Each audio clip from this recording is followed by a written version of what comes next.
This is Shylo Bijou, and you are listening to Grit and Grace.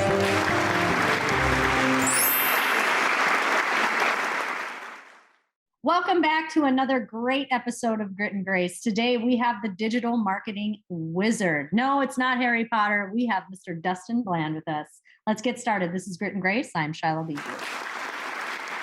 Oh my gosh, cannot be more excited to have you on. This is number one, my favorite people I've gotten to know over 6 to 7 years. Dustin, you've been in my life because we were connected in a company. Sure.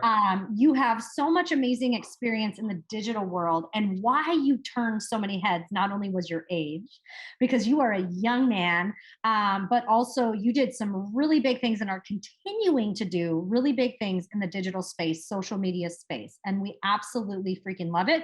But I know there's a lot of people out here going, I need to grow my brand. I need to know what he's doing. Instagram is your jam. And so we're going to talk about kind of your expertise, and we're going to talk about your story because you have an incredible story. And then we're going to just go from the hip, because I think there's a lot of fun things we can talk about today. And definitely our listeners, our viewers can get a piece of it. So who is Dustin Bland? Let's start from the beginning. Where are you from, Dustin, and how the heck did you get started? You were from corporate America. Sure. Corporate America to multiple marketing. What happened? Well, first of all, thanks for having me. You know that I adore you. Like, we talk 24/7. Like, you're one of my favorite people. So I'm excited to be on here. I'm honored to be on here. Okay, who's Dustin Bland? Wow, what a loaded question. Let's start with, okay, I did what I thought I was supposed to do right out of high school. I went to college. I went to Indiana University here in Indiana, which is where I'm from, and got my degree, jumped right into corporate America, worked in human resources for almost 9 years. It was a great industry for me because I knew who was in trouble. I knew how much money people were making. So I had all the tea, right? So I loved working there, but I was just getting by. And it was like, I had a good living, but I wasn't saving anything. I didn't feel like I was growing. And I felt like, since I really had to step into my power in college and get my degree and get moving, it's a huge reality check. I felt like I was at that point again. It's like I had matured some, but not enough. I felt like if I stayed where I was going to stay where I was. So I had seen a couple of people online doing network marketing, people from my high school. They were making crazy amount of money. One of them was a nurse practitioner. She was like quitting her job. I'm like, this has got to be illegal. What are they doing? Right? Like, how are they just quitting their job? They were making tons of money, money shows. So it was like, my eyes were open to it. And, they introduced me to the world of network marketing. It was something I knew nothing about. Honestly, I'll be honest with you. It was like, I was like 28 years old before I really even knew what an entrepreneur was. I went to business school, but opportunities weren't as vast back then as they are now. It's like you had to have storefronts and you had to have all this capital and you had to be able to, have all this business credit. But nowadays it's just like things are so different. So it's like, for me, it really opened my eye up to the umbrella of network marketing and of entrepreneurship, all of the things that you can do and all of the avenues that you can take. So really, that's how I got into it, just seeing other people succeed and knowing that like where I was probably wasn't going to get me to where they were, and being open to something different than what I thought I was supposed to do. I think there was a lot of key points that you said there. Number one, let's talk about doing something different.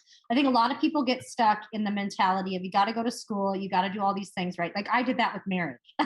Sure. I also went to school and I graduated with a degree and I do not use it, but that's okay. But what we do is we're told to do a certain thing. Like that's the way we do it because that's what mom and dad like, or that's what society likes. But when we go into the world of network marketing, and although this isn't a network marketing podcast, obviously it got me to where I am. It got you to where you are. We want to celebrate it. So we want to talk about, why the heck, do some people see this opportunity? And you came in at a perfect time. So the digital age was just starting when I got started in network marketing. So Facebook was brand new. I hated Facebook. Okay. I was like, yeah. And now I do very well on Facebook. Facebook is my jam. It's my age group. You're a little bit younger than me. So your age group was the Instagram era. Mm-hmm. And Instagram came out and what you did. And so, which is incredible. And why I said heads turned when you showed up, because not only were you young, you were doing what no one was doing yet in network marketing. Sure. Network marketing stays very old school, and it still struggles to get into this digital age. We still see people doing parties and the old school stuff. You also brought up storefronts and overhead. So when we come into this time where lots of companies are starting to grasp, okay, social media is a big deal. Finally, they're grasping it. You jump in at perfect timing. You get a little bit of experience under your belt, and then you master Instagram. Okay. And what you did on Instagram is the reason, and I'm going to say this because it's in your bio, I want people to know. You created an organization of over 80,000 people. Okay. 80,000, rock star right here. You created 4 millionaires on social media alone. And you now own a digital marketing company, which we're going to talk about in a little bit, which is super important, because why I think people need to know who you are is like, you are a person that people need to understand is really important if you're trying to build a brand, a business, and expand yourself. And a lot of people don't do it right. They don't know how. People like me have spent tens of thousands of dollars doing dumb things and get no results. So when we grasp onto this, you created millionaires, you created thousandaires, which I think is more important. And you did it using social media. So let's talk about being an entrepreneur, a young man, creating millionaires, becoming a millionaire. How did you handle that? Be honest. I'll be honest with you. For me, it was like, it happened really quick. You know, I was going from making my salary in corporate America to, I remember when I got my first $10,000 check for the week and being like, you know, just paralyzed by it almost. Like, what do I even do with that amount of money? And like, not even knowing how to like go to the bank and act normal. I felt like I was doing something wrong. So it was just so fast. I think that more than anything though, through that process and like just experiencing it and really not having anyone to experience it with. Because while like you and other people had already experienced it, I didn't know that at the time, because for me, it had happened so quick. I thought I was like the only one, you know? So, and I had all these people at that point looking at me for mentorship, and I was still brand new, you know, so I didn't know anything, you know, but it forced me to be a leader. It forced me to step up. It forced me to become a student. And more than anything, I think that that's what catapulted me. It forced me to learn from other people, to know that I didn't know it all, right? And have that reality check over and over and over again, because you know, I'll be honest with you, it did blow my ego up because I was making such crazy money so quickly that you couldn't tell me nothing. Right. And that's just the honest truth. Like, I thought I knew it because even the people who had brought me in, you know, I did it quicker, you know, like it was such a reality check. And looking back on it now, I can see all the things that I'm like, okay, there's where you really went through the growing pains of, it was growing pains because it was hard for you. Like, all the money in the world doesn't make you happy. Right. So I wasn't being fulfilled. I saw so many people, entrepreneurs within that industry at the time and outside of the industry, that were just struggling, right? Like they had the mindset of like, I'm willing to show up and I'm willing to do the things, but the things that they were being told to do or the things that they were doing, just, they were never going to make the sales. And I think that once I was able to zoom out of my own organization and out of my own paycheck and even out of the industry, as a whole, I was able to see all the gaps, all of the people who didn't even understand. And some of these people were making millions of dollars, right? But did not understand what it meant to create a brand and what that looked like. And that they were already creating a brand, whether they knew it or not.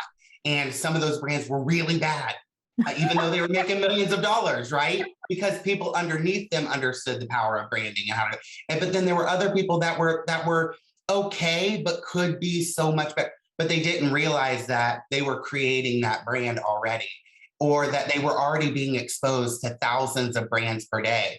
And if they would just stop and take a look, that like, oh wait, Shylo is also Shylo, but she's also a brand, right? And that brand can be whoever she wants it to be online, as long as she writes that narrative correctly. So I think for me, really stepping into my digital marketing company, it was like, I saw the humongous gap in the industry of like, these people do not know what they're doing, right? And it wasn't that they just needed someone to take them by the hand and be like, look, you're already building a brand.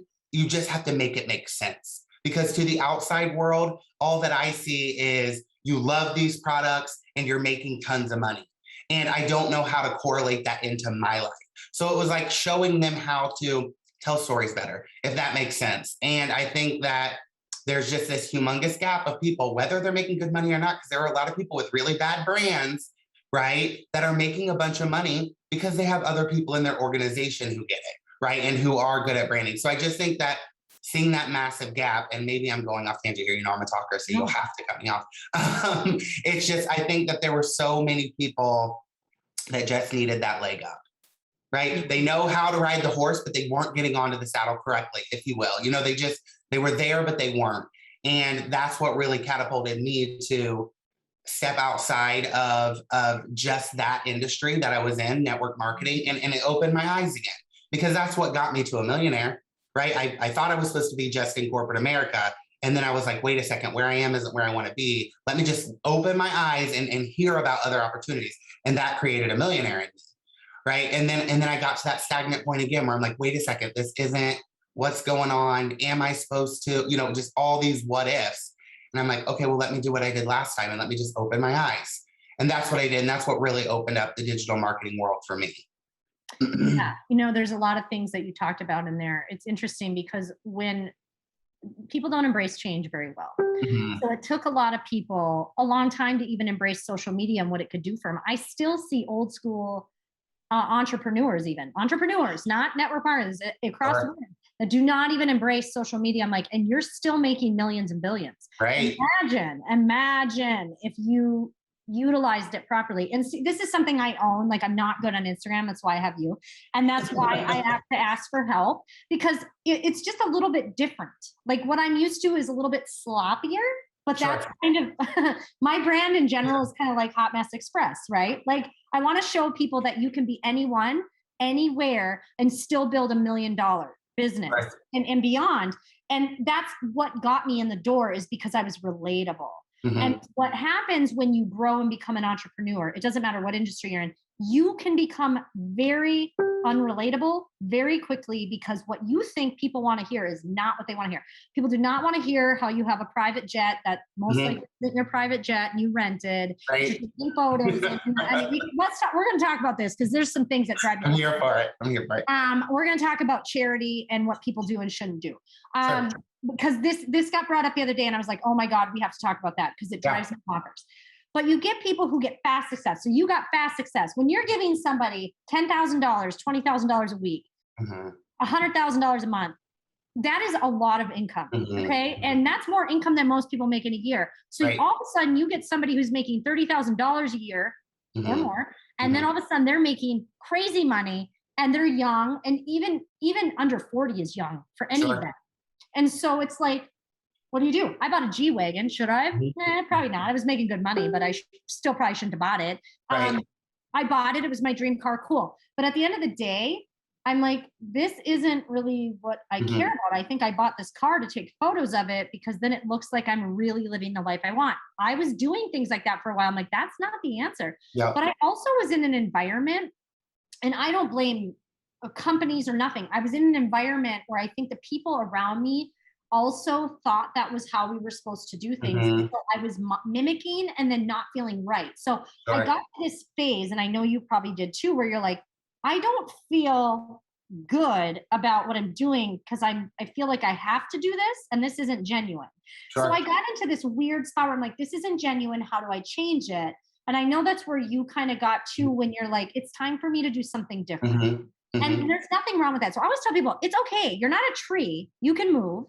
And it's okay to make changes. And I think for you, watching you over the last few years, like really transition and kind of adapt and overcome and take this small area that you're an expert in, and you blew it out. So before we talk about social stuff and fun stuff, I do want to talk about your digital agent, because that's fun too. And I want to talk about, what are you doing for people like me and some really big leaders, entrepreneurs everywhere. It's not just also marketing. I want to make sure people understand this is everyone. What can you do for them, and kind of tell us about it, because it's really interesting, and why is it working, and what are you doing behind the scenes too? Sure. Yeah. So before we jump into that, I want to tell you, I just want to say, I think that what you were saying is something that, when I look back on my journey as an entrepreneur, something that I really can now connect with as I've matured in the industry of entrepreneurship as in a whole, is like, I did suffer a lot through the imposter syndrome, and I saw the top leaders who were making the tons of money and they were showing all the luxury things. And that is what I started doing because I thought this is what you're supposed to do, right?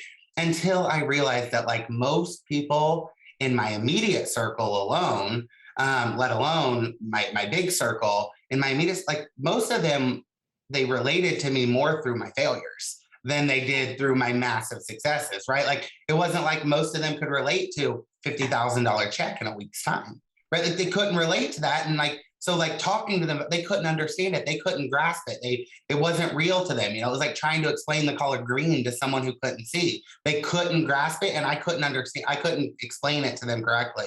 So it's like one of the things that you touched on that I think is just so big is like, people relate to our failures like I busted my butt in the shower this morning much more than I just went out and purchased $100,000 bins, right? So I think that that was a huge eye opener for me and for anyone who's struggling with that. You know, just know that like as you start to make money, money shows anyways, right? It doesn't have to be through the crazy designer all this and designer all that, because the trips with your family, people know how expensive those are, right? And like those are the things that people want to relate to. People aren't sitting at home dreaming about, I hope in the next year I can buy a G-Wagon and fly on a private jet. That's not what they're sitting at home dreaming about, right? They're in their little world Monday through Friday, la da da da da, you know, routine, 2 holidays a year, 2 vacations a year, whatever. They're not dreaming up these big dreams. What they're dreaming up is like, it would be really awesome if I could save enough money to take my family to Disney,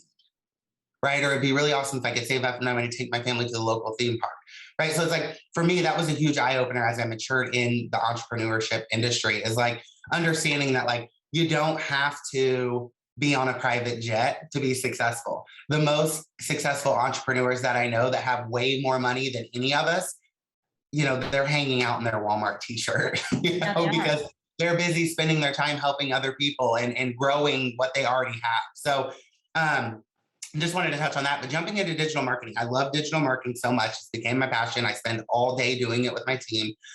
You know, we help not only entrepreneurs, we help all brands. So we help boutiques and we help med spas and we help dentist office and we help personal entrepreneur, right? Like we help any type of entrepreneur that there is out there grow their social media.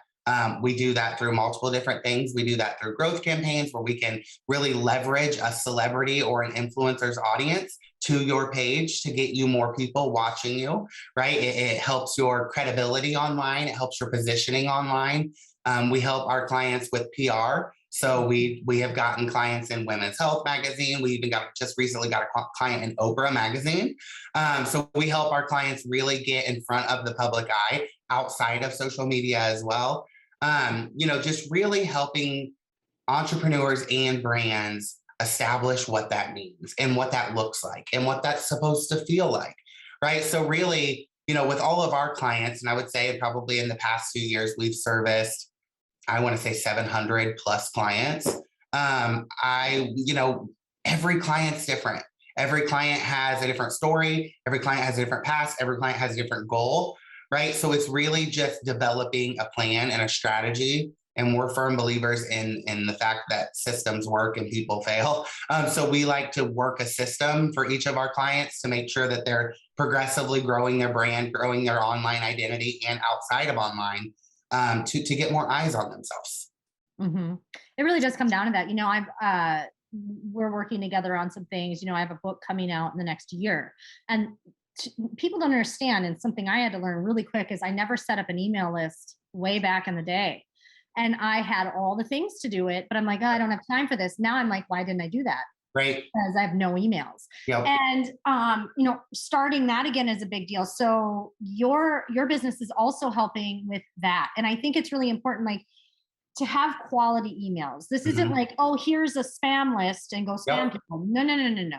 These are quality leads. These are quality people that are your niche, like that like your brand. So the other thing you do is you make sure that you're not just slapping things in and giving random people to like, these are really quality leads. These are quality people to follow you. Obviously you can do smaller campaigns that might be big, that, you know, are maybe not going to be sticking, but to get your exposure out. It just depends on what your needs are, which I think is really important. You're not a cookie cutter deal. And I think knowing that you're getting personalized to your brand, to your needs is really important for people to hear as well. Because like I said, I have done a lot of things and I'm like, there's no return on it. And I feel like sometimes when you're in a space like this and people know you make money, it's easy to say, well, I can help you do this and I can help you do that. I'm like, really? I haven't seen you do it. Like, right. You can help me do it, then show me quick, because Sure. I've had a lot of people do things where I'm like, that I just wasted my money.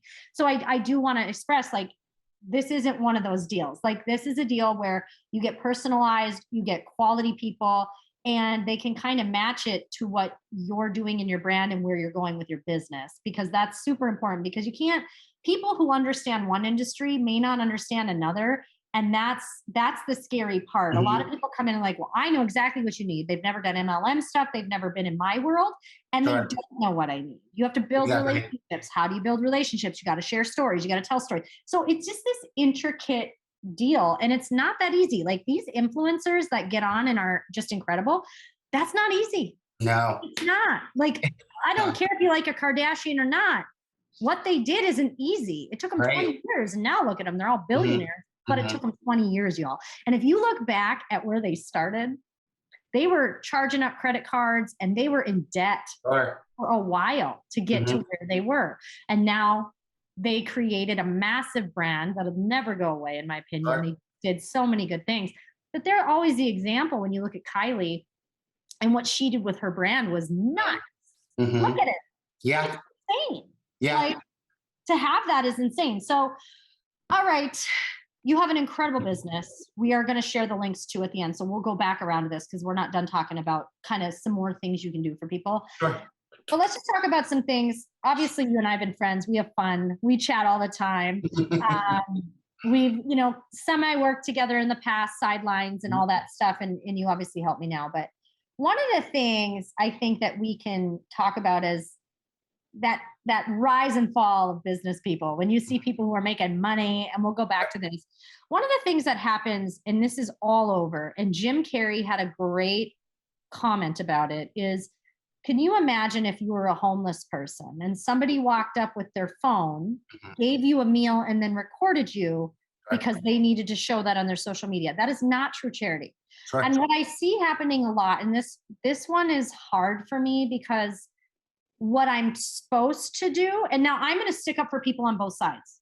Okay. There are times where I'm like, I should show this, but I'm like, no, because that doesn't feel good. I don't feel good about it. Nobody needs to know that I'm doing a charitable thing or whatever I'm doing. Like, I give a lot without advertising it, because I really don't want to, in many ways. If there's something that people need to see, like, hey, we're doing a backpack drive right now, so obviously I posted it. That helps bring more people in. But when you're doing something with true charity, I see a lot of people recording, making videos, how fabulous it was, doing all the things for, if it's a homeless person or a family. And it's like, how do you feel about that? Because I actually agree with Jim Carrey. Like, we need to think about the other person here. Because if I was down and out and you came up to me with your car, or you're taking a video with 5 other people, and you're like, here's a meal. What's your name? And I'm getting recorded. I'd be like, please don't. Like, I want the meal, yes, but don't do that to me. I think we need to remember these people are people. Yeah. And they didn't want to be here. Right. No matter what the situation is. I follow exactly what you're saying there, and I completely agree with you. I think that there is a fine line when it comes to charity. I think that, most of your big brands, most of your big entrepreneurs are donating to charity, either out of the goodness of their heart or for taxes. Just being 100% honest, right? No. Either way, the charity is winning, so it's a good thing regardless.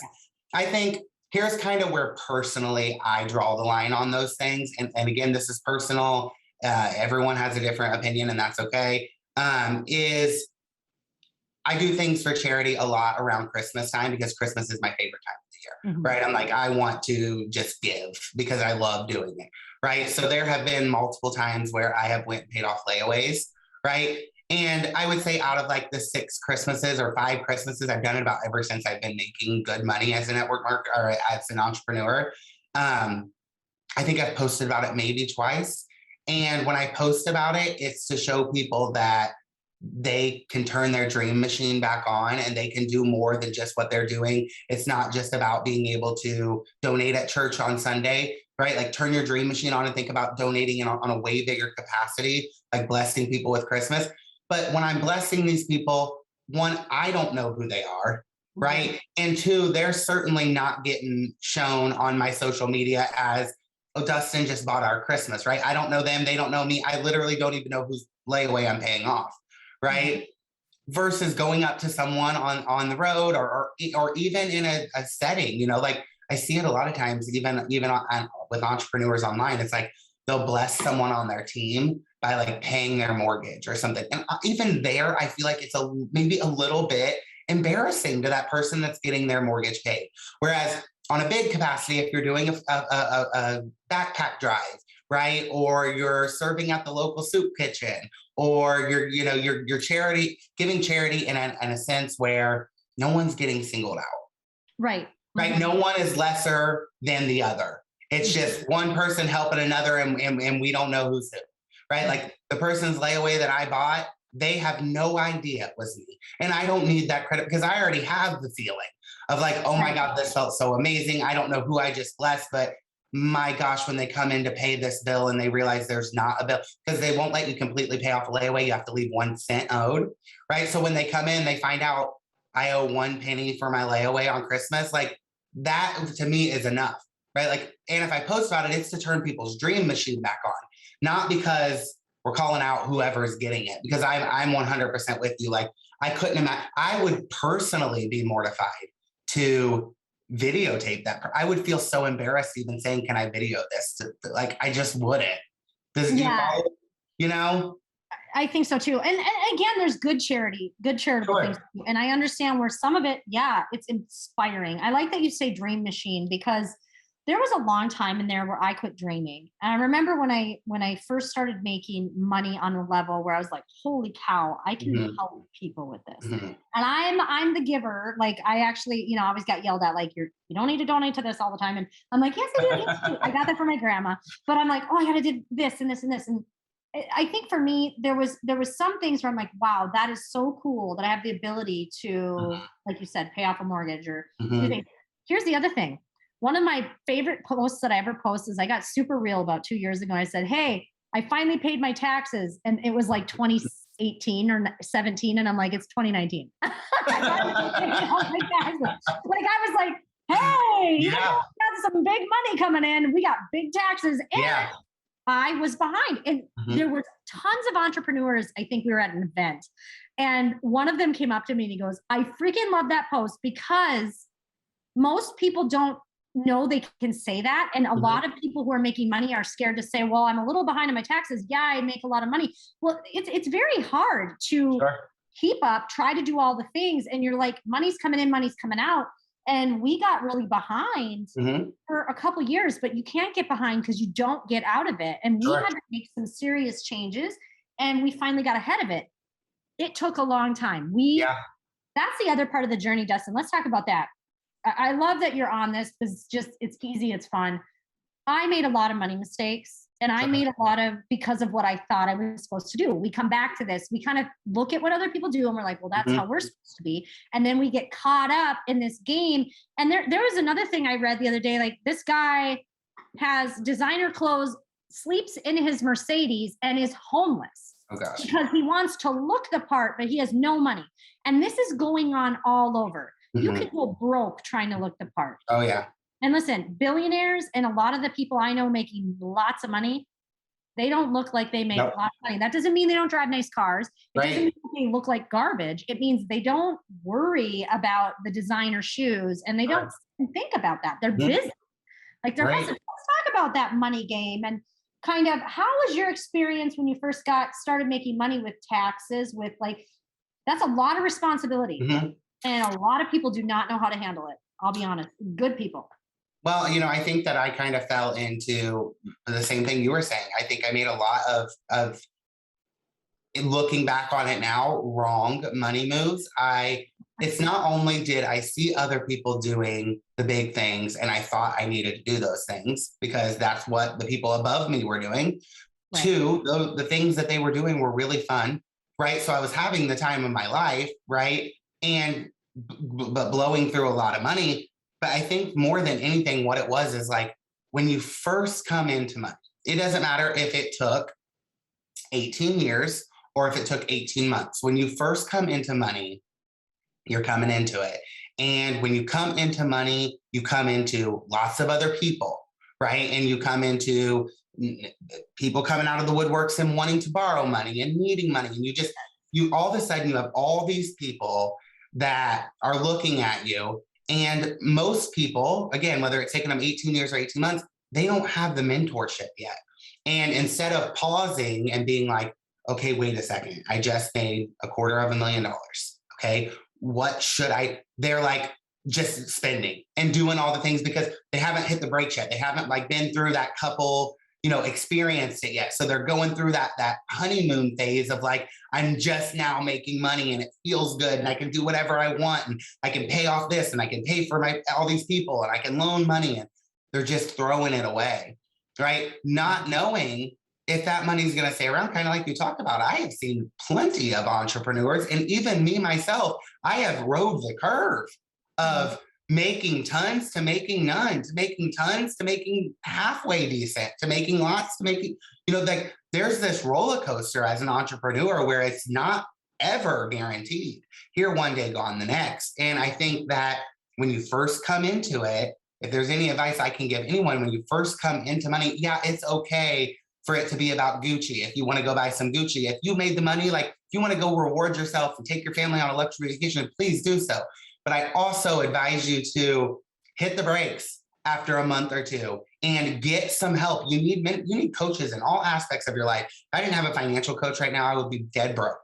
And that's just a fact because I was never taught in business school and college to how to handle money, large amounts of money. I was taught how to balance a checkbook. Right? And what were assets and what were liabilities? Okay, whoopty crap, right? I need to know like how much money should I be putting back and how can I trust an accountant that I don't know? And there's so many things. And I think that that's the biggest piece of advice I would give people is just take a minute. Don't hand out a single other dime to a store, to a family member, to no one. Take a minute to find someone who's further along than you in their financial career. Maybe it's someone within your business or someone that that's another entrepreneur that can guide you in the right direction. What I find with successful entrepreneurs, they're not always sitting around trying to make money off of each other, right? We're like in this basket of like, let's help each other, right? Like, who's your accountant? Talk me through it. Who's your lawyer? Talk me through it. Who's your, you have these resources as you come into more money, but you have to make sure you come into the right resources and really take an audit of who's there, because the givers are the ones that have to set the boundaries because the takers do not. Right. Oh my God. Right. That is so true. That is so true. And I think it's important, like we don't talk about it a lot. Like, yeah, I know how to balance my checkbook, but I didn't know like what I could write off. Everyone thinks they know what they can write off. It's like, you can write that off. No like, idea. No. You can't write everything off. And you also need to know what you're doing or you're going to get audited. And that happened to me one year. That was really fun. But we survived it because we had an accountant and we did things right, but we still had to pay a little bit more because we were something. And I'm like, I got to get my poop in a group. And this year is the year I did it, but I'm 40. Like, don't wait. Don't. And like what Dustin's saying is there are people ask, like, I was afraid of money. Like I was afraid to say, I don't understand any of this. Like I didn't. I'm good at making it. I'm not good at understanding investing. But that's something that you have to learn. Sure. And so I had to learn, and I am learning, and I'm green about smart investments and what's going to help me at the end of the year and what's going to help throughout, and actually have a plan in place where I'm not just blowing through every single thing I make. And I'm like, what did I do with it? Like that happens to a lot of good people. And it doesn't matter your age or anything. It is a real serious thing. So, okay. As we kind of wrap up this last part of it, this last year or two with you and I have become a lot closer. So our relationship has grown, which is wonderful. I love collaborating with all social media and all the things. And so we were in the health and wellness space. Now you've been in that space for a while. I think you came from a company that was weight loss. Is that correct? Yep. First company you're ever in. Yep. Weight loss. Yep. And so a very popular company, you did Mm-hmm. really well there. You jumped into another health and wellness. Mm-hmm. And then you kind of went into something else and kind of let it go. And now you're doing this. Is there Yep. ever a day and time that you think you'll ever come back into network marketing? You know, I have nothing but love for the industry in my heart. I am an entrepreneur through and through, and but more than anything, I am a people person, and I love working with women. I love working with girls. I love taking people from zero, helping people go from zero to hero, along with their work combined with mine. I love the industry. I truly, truly do. My eyes are very open. I think that I've experienced a lot in the industry, very, very, very good, like monumental things, and like real nasty things, Yeah. right? Because with every industry, there is really, really good and there's really, really nasty, right? So I think that I've experienced both ends of it. Do I think I'll ever be back in the industry? I would never, ever, ever say I'll never do network marketing again because that's a crock. Um, because I know the power of it and I love it. I think it's so fun. Is it work? Excuse me. Yes, it's work. But more than anything, what I love the most about network marketing is like with my digital marketing agency, I'm mostly helping people who already have extra money, who've already tasted some success in the industry, you know, or who are already massively successful because it costs money to invest in our company, right? Where with network marketing, I can go to my cousin who's broke and help them really create a future and really show them a real business model that most people don't understand, right? And even there are lots of top leaders in all network marketing companies who are making crazy money, but they couldn't tell you about their compensation plan if they had to, right? When I go into a company, I learn the compensation plan because I have no shame saying I'm in this business to make money. It's a business. Right? Helping my friends feel better and helping my friends make money, that's the cherry on top, right? But this is a business, so I'm in it for financial gain, right? So I've always been very honest about that. So with network marketing, it's like I love the fact that you get to take people with you, the people that are willing to go with you, right? Like I don't drag anyone along, but the people who are willing to step up and put in the work and show up and be there and do the things. That's what I love about network marketing. So is it off the table? Absolutely I not. always like asking that, but here's where we'll go with this before we wrap. You love helping women, which is another reason that we are friends because Mhm. my passion shifted quickly in this industry when I saw this huge area of women empowerment. And now people see that and they're like, oh, feminism, and it's on, everybody's empowering women. Like, it's not what I mean. When I say women empowerment, I mean bringing a woman who has never experienced making her own money Mhm. or has been struggling for years and years and watching them create a side income or a big income, watching them take their family on vacation, watching them pay off debt, watching them do things. And I also, there's a flip of this. I do believe in a partner as well. It's great to have a partner, but not everyone does. And when I see a woman who's married, even better, because it's like now you get to bring in this other piece, Mhm. and maybe they always have, maybe they haven't. And you've got two really nice, and sometimes it's the man. The man comes in network marketing. We have great men in network marketing, but it's the biggest blessing, and I think you can understand this, is when you see these young women and older too. Older women are so much fun as well because then Sure. you're giving them this new Oh yeah. lifestyle. Like, look what I'm doing. But to see women go in, get confident, Mhm. start speaking up, Yep. starting to be themselves. And when they can dream again, women are creators. We are Sure. creative at heart. And so it's wonderful to have a man come into a woman's world and be, number one, safe. Like, you Mhm. created a safe environment for women. You are super supportive. And I think that's another reason you did really well, because network marketing is majority is women. And Mhm. because you were a safe place, because you were a gentle soul, and because you knew how to embrace that network, you crushed it. So Mhm. I love that you love helping the women, and I think that's one of the reasons you're one of the best that's ever been in network marketing. And that, Aw. you really are. You put a big dent into this world, and you're still young. So I think that's really important, not just network marketing, I would say in entrepreneurship, Sure. but that's where you were. And so I'm telling you guys, you got to get on board with it. If you Mhm. want that stability, your women are the foundation. And that's why you see a lot of men who really get it. They're at the top, but I'm like, look at how many leaders you have that are women, mostly women. So it's like they figured it out. And if you can be that safe place, and if you can really embrace the women part of it, you can crush. So we have a couple more minutes. Let's talk about how people can find you. Sure.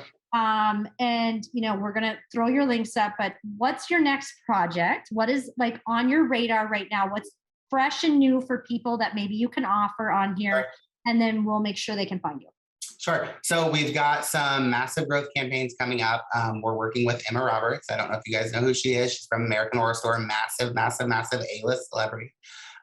We have a few other growth campaigns going on, some international based. If your countries are, or if your businesses are just within the States, cool. We have niche down for you. We have people outside of the States as well.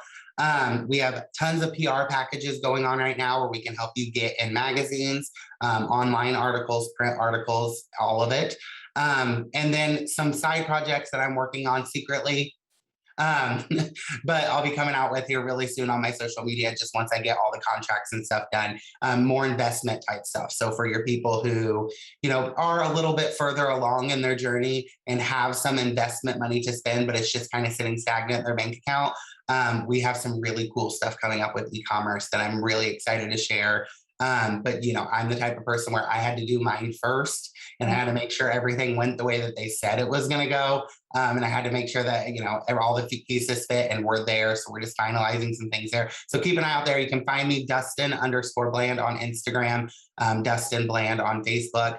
I'm excited. I love this. I could sit here and talk to you all day long. We could literally talk about every single topic that there is to talk about, because I feel like, really honestly, between the two of us, we've been through it. They're like things that people who've been in an entrepreneur for 20 years haven't been through, the things that we've been through. And while some of them were great, some of them suck, they all made us where we are, right? I know that there's so much stuff that we're still going to do together. I'm excited. I'm going to quit rambling.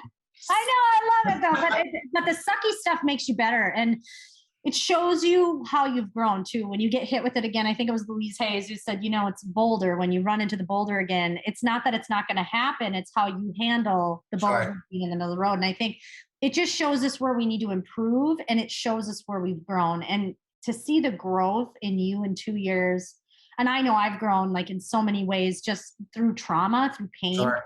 And I think we had to go through a lot of that stuff, but to come out in such a blessed way and be like happy and loving. I mean, that's the best way to come out. You don't want to come out bitter and pissed. Right. Mm-hmm. And I'll tell you, there's times I was, mm-hmm. I've gone through some things where I'm like, I burn it all. I was like, burn the house down. Yep. But then you're like, no, I don't want to do that, because I really like what I do. And we all go through it as business owners. You have really great days and you have really rough days. And honestly, sometimes it's more rough. Mm-hmm. And I wish people would understand that, hey, you're going to go into this, you're going to have some hard times. Sure. It's going to make you better. Just get through it. Yeah. Dustin, it's been awesome.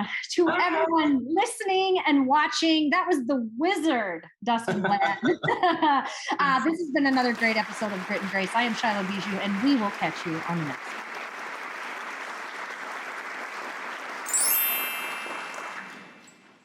one. Now, glutathione is a big word, but it's the body's own master antioxidant. So it's a scavenger for free radicals, for bacteria, and what's relevant now, viruses. This is new to the marketplace. There's no other product on the market that has the ingredient NACET. And basically NACET increases the production of that glutathione that is in our body already to strengthen and enhance our immune system and keep it strong. Elevated sense of well-being. Supports muscle strength and endurance. Cognitive function. Powerful liver support. Energy. Helps blood sugar regulation. Superior bioavailability of key ingredients.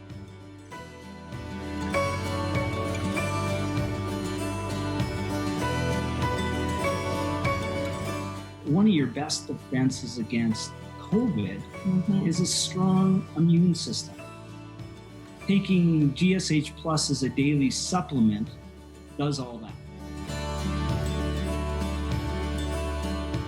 And now we have the product out on the marketplace.